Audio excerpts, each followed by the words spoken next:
এই 5 ধৰণৰ ছোৱালী বিয়াৰ কাৰণে উপযোগী নহয় বা বিয়া পাতিব নালাগে বা এই 5 স্বভাৱৰ ছোৱালীৰ লগত বিয়াত বহিলে আপোনালোক সুখী নহবও পাৰে।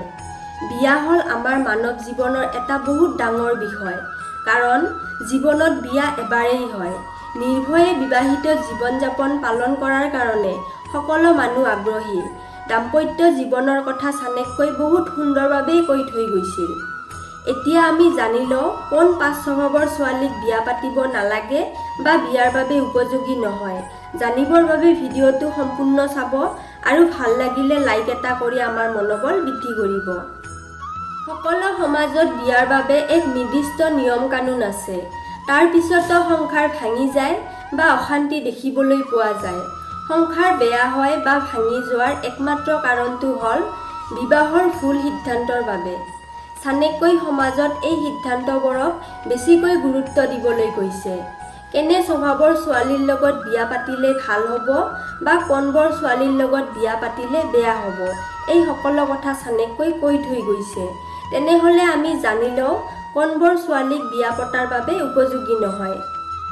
নাম্বাৰ 1, যিমানেই ধুনীয়া নহওক কিয় এইটো ডাঙৰ কথা নহয়। চানেকৈ কৈছে যে মনটো কিমান ডাঙৰ বা ধুনীয়া এইটো গুৰুত্ব দিয়াহে প্ৰয়োজন, আৰু তেওঁ কৈছে যে ৰূপতকৈ গুণৰ গুৰুত্ব দিয়াটোহে বেছি দৰকাৰ।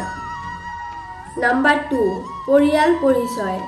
পৰিয়াল পৰিচয় এজনী ছোৱালীৰ আচল পৰিচয়, কাৰণ পৰিয়ালৰ স্বভাৱ বা গুণৰ লগত এজনী ছোৱালীৰ স্বভাৱ বা গুণৰ মিল থকা দেখা পোৱা যায়।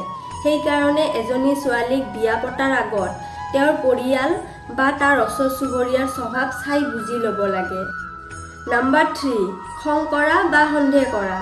খং কৰা বা সন্দেহ কৰা ছোৱালীক কেতিয়াও বিয়া পাতিব নালাগে আৰু এই স্বভাৱৰ নাৰীৰ পৰা দূৰত থাকিব লাগে। ইয়াৰ উপৰিও কথাত কঠোৰ হোৱা নাৰীৰ পৰাও যিমান পাৰে সিমান দূৰত থাকিব লাগে, নহ'লে সংসাৰত সকলো সময়তে অশান্তি থাকিব বা বিচ্ছেদ হোৱাৰো সম্ভাৱনা থাকে। নাম্বাৰ 4, ধুনীয়া কিন্তু চৰিত্ৰহীন। এনেকুৱা ছোৱালীক বিয়া পাতিব নালাগে। ধুনীয়াত মোহ হৈ এই স্বভাৱৰ ছোৱালীক বিয়া পাতিলে সমাজ বা পৰিয়ালৰ বাবে বিপদ নামি আহিব পাৰে। সেইবাবে চানেকৈ কৈছে যে এই স্বভাৱৰ ছোৱালীৰ পৰা সদায় দূৰত থাকিব লাগে বা দূৰত থকাটো অতিকৈ প্ৰয়োজন। নাম্বাৰ 5, ঘৰৰ কাম নজনা ছোৱালী। যিজনী ছোৱালী ঘৰৰ কাম নাজানে সেইবোৰ ছোৱালীক কেতিয়াও বিয়া পাতিব নালাগে। সংসাৰ কৰাৰ বাবে ছোৱালীবোৰে অলপ হ'লেও ঘৰৰ কাম কৰিব জনাটো দৰকাৰ। ঘৰৰ কাম একেবাৰে কৰিব নাজানিলে সংসাৰ কৰাৰ একো অৰ্থ নাথাকে বুলি চানেকৈ কৈছে। তেনেহ'লে আজিৰ ভিডিঅ'টো ইমানখিনিয়ে আছিল। যদি ভিডিঅ'টো ভাল লাগিছে তেন্তে লাইক এটা কৰি আমাৰ মনোবল বৃদ্ধি কৰিব।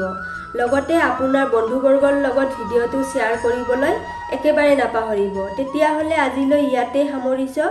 ধন্যবাদ।